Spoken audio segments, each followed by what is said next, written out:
Hello guys, happy to be here. Welcome back to another video, and today I'll show you how you will connect your Twitter account to the Reddit account. We always use the Twitter, and some people actually also the Reddit. So it is very much important to connect your account to the Reddit. For that, you will have to just drop down the name in your Reddit.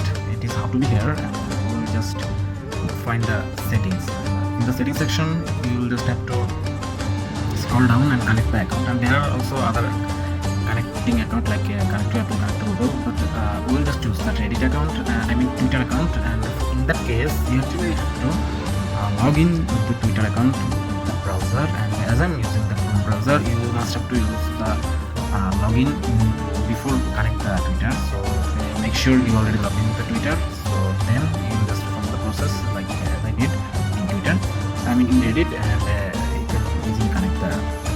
Yeah, that's all for today guys, and hope you into the video, and if you're new, just subscribe and hit the notification button for more of the interesting videos and helpful videos. So hope to see you all soon. Till then, have fun, good luck.